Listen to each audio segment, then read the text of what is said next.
आदरणीय प्रिय दर्शकों, आज मैं आप लोगों के सामने वैसे महापुरुष का के जीवन पर प्रकाश डालने जा रहा हूं जिसकी आज बहुत ज़रूरत है, मगर वो है नहीं हमारे बीच। ऐसे महापुरुष महात्मा गांधी हुए और अबुल कलाम आज़ाद हुआ, हकीम अजमल खान हुए, मौलाना महमूद हसन मदनी हुए। ऐसे में एक महापुरुष और भी जो बिहार के रहने वाले थे, जिनका नाम जयप्रकाश नारायण था। तो मैं उनके ही जीवन पर एक प्रकाश डालने जा रहा हूं, जरा ध्यान से सुनेंगे। जिन भारत रत्न, समाज सेवक, लोक सेवक, सर्वोदयी, कर्मयोगी, भारतीय स्वतंत्रता सेनानी, राजनेता, अर्वाचीन भारत के नवनिर्माता, संपूर्ण क्रांति के प्रणेता एवं लोकनायक इत्यादि विशेष नामों से पुकारे जाने वाले महामानव जयप्रकाश नारायण है। जयप्रकाश नारायण का जन्म 11 अक्टूबर 1902 ईस्वी को सिताब दियारा, रिविलगंज, सारण, बिहार में हुआ था।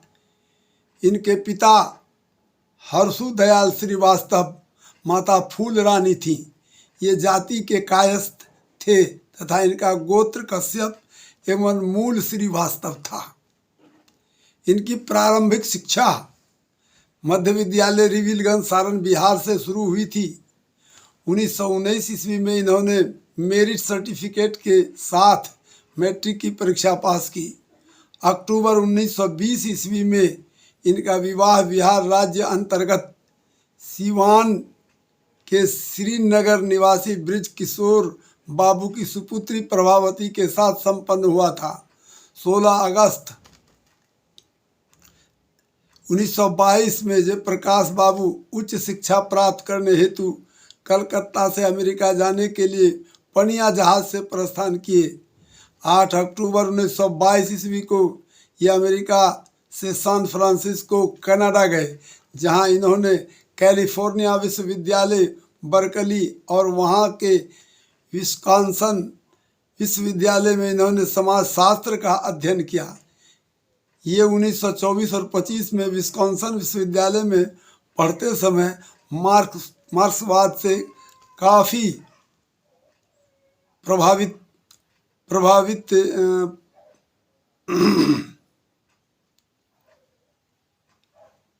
अध्ययन किया और 1924 में काफ़ी प्रभावित हुए थे। 31 अगस्त 1928 में इन्होंने ओहियो विश्वविद्यालय से बीए की परीक्षा पास की। यहाँ की महंगी पढ़ाई के खर्चों को वहन करने हेतु इन्होंने खेतों, कंपनियों, रेस्टोरेंटों में काम किया था। यहाँ ये मार्क्सवाद के समाजवाद से काफ़ी प्रभावित हुए थे।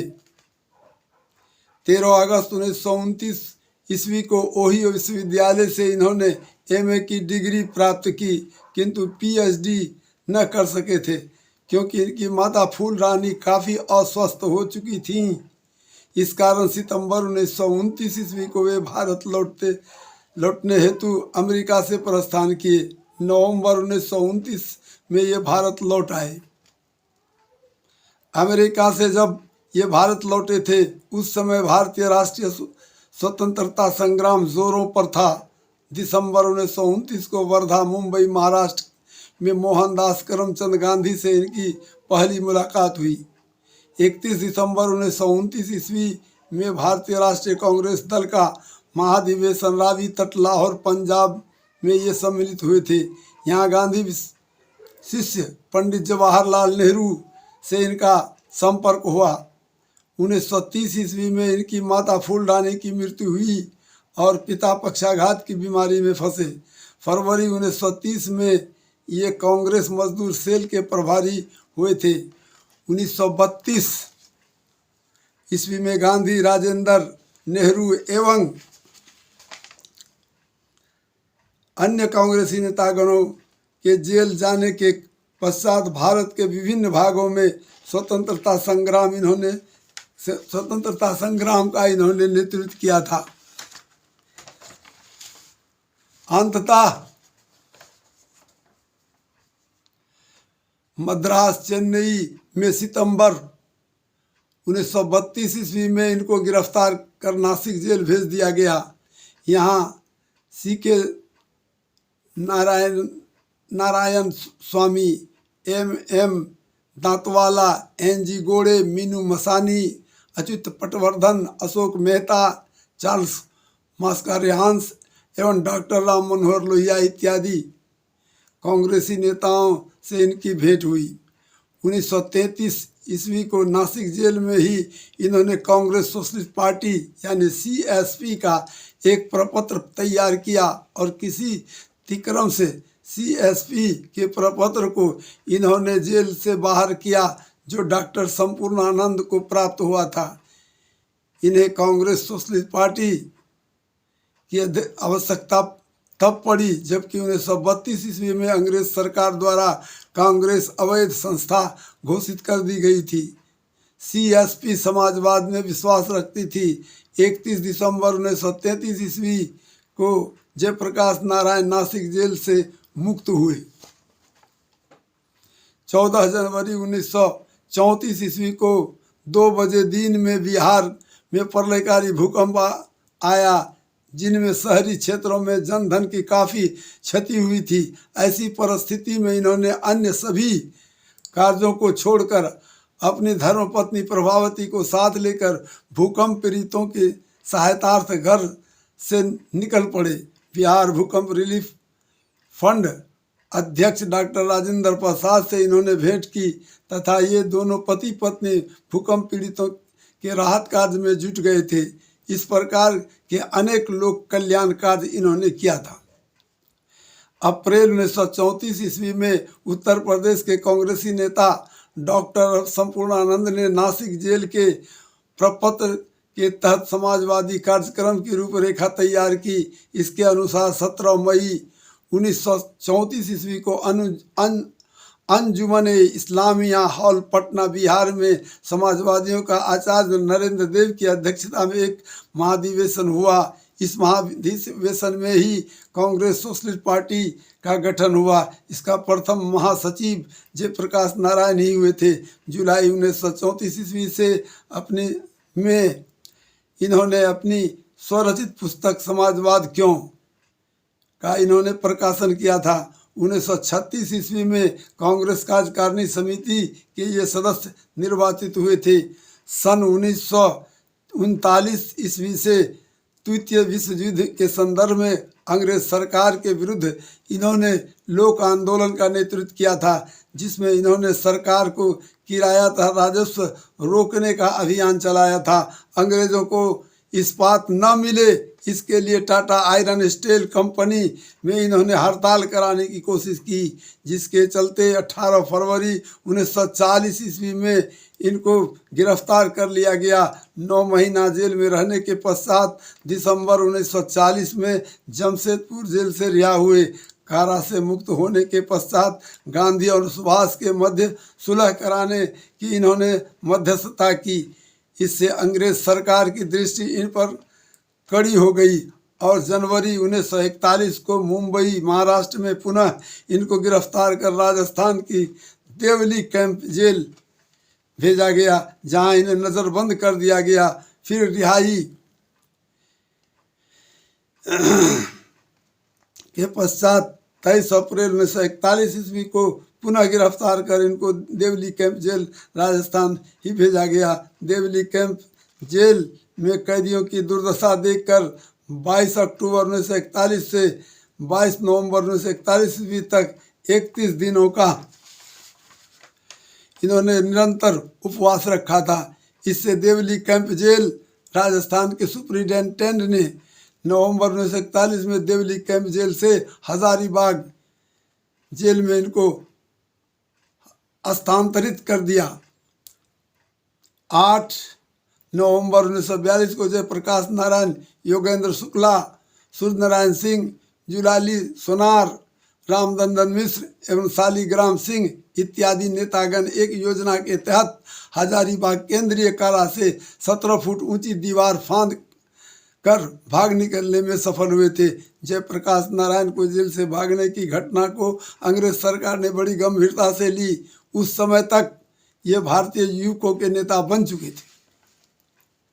भारतीय स्वतंत्रता संग्राम के संदर्भ में अंग्रेजों से मुकाबले के लिए हथियारों की उपयोग को इन्होंने उचित करार दिया था। इस सिद्धांत के तहत इन्होंने गुरिल्ला युद्ध की तैयारी हेतु नेपाल में आज़ाद दस्ता का गठन किया था। इन्होंने दस्ता का संयोजक सूर्यनारायण सिंह को बनाया था।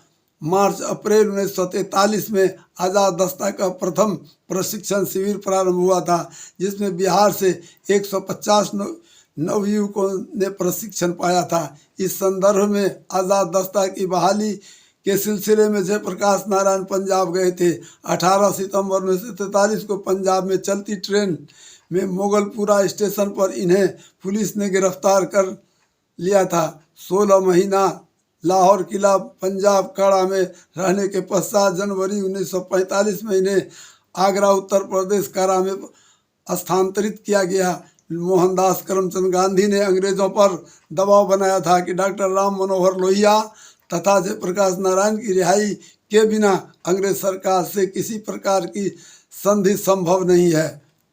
उनके इस दबाव पर ही अंग्रेज सरकार 11 अप्रैल 1946 ईस्वी को जयप्रकाश नारायण एवं डॉक्टर राम मनोहर लोहिया को कारामुक्त किया था। स्वतंत्रता प्राप्ति के पश्चात मार्च 1948 में इन्होंने समाजवादी दल का नेतृत्व किया था। इसके पश्चात गांधीवादी दल के साथ मिलकर समाजवादी सोशलिस्ट पार्टी की स्थापना की। 19 अप्रैल 1954 को गया बिहार में विनोबा भावे के सर्वोदय आंदोलन के लिए इन्होंने जीवन अर्पित करने की घोषणा की थी। 1957 ईस्वी में इन्होंने लोकनीति के पक्ष में राजनीति से त्याग का निर्णय लिया था, किंतु बिहार के किसानों की स्थिति सुधारने हेतु दिसंबर 1960 में इन्होंने बिहार के किसान आंदोलन का नेतृत्व किया था, जिसमें इन्होंने तत्कालीन बिहार सरकार मुख्यमंत्री श्री कृष्ण सिंह से इस्तीफे की मांग की थी। 1960 में ही विश्व शांति सेना की 3 अध्यक्षों में एक जयप्रकाश नारायण भी थे। 1962 ईस्वी में ये धर्म पत्नी प्रभावती के साथ अफ्रीका गए थे। इसी वर्ष ये भारत पाकिस्तान मैत्री परिषद के संस्थापक अध्यक्ष के निर्वाचित हुए थे। जून 1963 में गया जिले के ग्राम दान का सघन काम करने का इन्होंने निर्णय लिया था। 1964 में नागालैंड में शांति स्थापना के लिए इन्होंने पीस कमीशन की स्थापना की थी। 5 सितंबर 1964 में इन्होंने इंडो पाक मैत्री संघ की स्थापना की थी। 1965 में फिलीपींस का लोक सेवा संबंध मैग्सेसे पुरस्कार से इनको सम्मानित किया गया था। 21 अक्टूबर 1966 में ये बिहार रिलीफ कमेटी के अध्यक्ष चुने गए थे।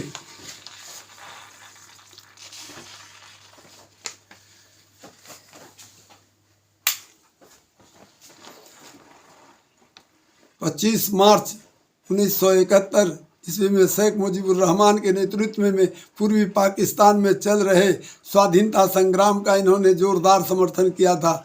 15 अप्रैल 1973 ईस्वी में इनकी धर्मपत्नी प्रभावती की मृत्यु हो गई।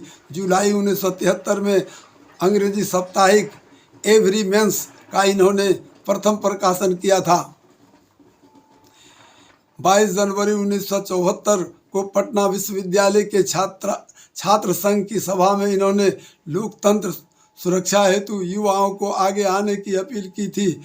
1974 में छात्र आंदोलन में इनकी अहम भूमिका रही थी। इंदिरा गांधी की प्रशासनिक नीतियों से ये काफ़ी असंतुष्ट थे।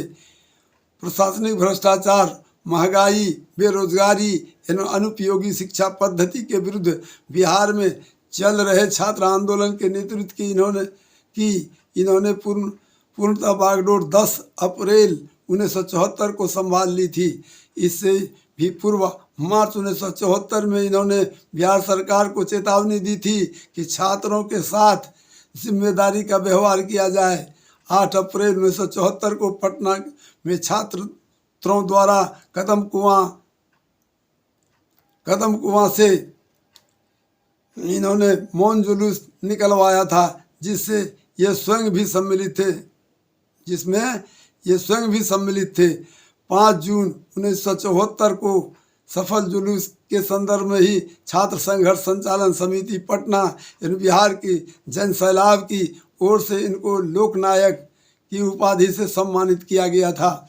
5 जून 1974 ईस्वी को 1,37,00,000 हस्ताक्षर वाला आवेदन पत्र बिहार राज्यपाल रामचंद्र ढोंढीबा बांद्रे को इन्होंने सौंपा तथा पटना गांधी मैदान की विराट जनसभा से संपूर्ण क्रांति की घोषणा की थी। 1 अगस्त 1974 को इन्होंने पटना की आम सभा में लोक जीवन से भ्रष्टाचार समाप्त करके नैतिक क्रांति का आह्वान किया था। 3, 4, 5 अक्टूबर 1974 का अभूतपूर्व संपूर्ण बिहार बंद भी इनके आह्वान पर हुआ था। 29 अक्टूबर 1974 को लुधियाना पंजाब में छात्रों के नेतृत्व करने के जुर्म में इन पर पुलिस ने लाठी चलाई, जिससे इनकी पसली की हड्डी टूट गई। 1 नवंबर 1974 को प्रधानमंत्री इंदिरा गांधी से इनकी भेंट हुई। इन दोनों के मध्य भी वार्ताएं विफल रही थी। 4 नवंबर 1974 को इनके आह्वान पर विधानसभा घेराव हेतु पटना में विशाल जुलूस निकाला गया था। आंदोलनकारियों पर पुलिस ने लाठीचार्ज की, जिसमें इन्हें भी लाठियां लगी थी। 18 नवंबर 1974 को इंदिरा गांधी ने इनको चुनौती दी थी। संघर्ष का फैसला चुनाव के मैदान में होगा। इस चुनौती को इन्होंने स्वीकार किया। 1 जनवरी 1975 को इन्होंने छात्र युवा संघर्ष वाहिनी की गठन की घोषणा की थी। 6 मार्च 1975 को इनके नेतृत्व में वोट क्लब मैदान दिल्ली में विशाल प्रदर्शन हुआ था। जनता की मांगों को इन्होंने लोकसभा अध्यक्ष गुरुदयाल सिंह ढिल्लन को दिया था। इसी माह सर्व सेवा संघ के पवनार वर्धा महाराष्ट्र अधिवेशन में इन्हें संघर्ष का मार्ग छोड़ने की सलाह दी गई थी। 1971 ईस्वी के आम चुनाव में इंदिरा गांधी द्वारा धांधली से जीतने के लिए विरोध में समाजवादी नेता राजनारायण ने इलाहाबाद उच्च न्यायालय उत्तर प्रदेश में याचिका दायर की थी, जिसका निर्णय 12 जून 1975 को इंदिरा गांधी के विरुद्ध आने पर इन्होंने उससे प्रधानमंत्री पद से इस्तीफे की मांग की। 25 जून 1975 को रामलीला मैदान दिल्ली की विशाल जनसभा से इन्होंने यानी इंदिरा गांधी की कटु आलोचना के साथ निर्णायक जनसंघर्ष का क्रांतिकारी आह्वान किया था। 26 जून 1975 को इंदिरा गांधी ने महामहिम राष्ट्रपति फखरुद्दीन अली अहमद द्वारा भारत में आपातकाल लागू करवाया, जिसमें इनके सहित 600 विरोधियों को मीसा एवं DIR धारा के तहत बंदी बनाया गया था तथा प्रेस पर सेंसरशिप लगा दिया गया था। चंडीगढ़ पंजाब के एकांत कारा में इनकी तबीयत और भी खराब हो गई, इसलिए 7 माह कारा में रहने के पश्चात इनको कारा मुक्त किया गया था, किंतु इन पर नज़रबंदी लागू थी। 4 दिसंबर 1975 को सरकार ने नज़रबंदी का आदेश वापस ले लिया। जनवरी 1977 में इनके प्रयासों से एकजुट विरोध पक्ष ने जनता पार्टी की स्थापना की। 23 जनवरी 1977 को सरकार द्वारा मार्च 1977 में आम चुनाव कराने की घोषणा की गई। 16 मार्च 1977 से प्रारंभ होकर 19 मार्च 1977 तक में चुनाव संपन्न हुआ था, जिसमें 298 सीट पर जनता पार्टी ने जीत दर्ज की और 153 सीट जीतकर कांग्रेस सिमट गई थी। इन्होंने मोरारजी देसाई को भारतीय प्रधानमंत्री पद के लिए पसंद किया। 24 मार्च 1977 को मोरारजी देसाई प्रधानमंत्री हुए। इन कामों में इनकी काफ़ी अहम भूमिका थी। इनकी मृत्यु इनके निवास स्थान चरखा समिति कदम कुआं पटना बिहार में 8 अक्टूबर 1979 को 6 बजे पूर्वाह्न को हृदय और मधुमेह जैसी बीमारियों के कारण हुई। इनके सम्मान में प्रधानमंत्री चौधरी चरण सिंह ने 7 दिन के राष्ट्रीय शोक की घोषणा की थी। इसके सम्मान में कई हजार लोग इनके शोक सभा में सम्मिलित हुए थे। धन्य थे लोकनायक जयप्रकाश नारायण, जिन्होंने अपनी अंतिम सांस तक लोक सेवा की। भारतीय जनता पार्टी के शासनावधि के संदर्भ में प्रधानमंत्री अटल बिहारी वाजपेयी के कार्यकाल 1999 ईस्वी में इनके मरणोपरांत भारत रत्न से इन्हें सम्मानित किया गया। धन्यवाद।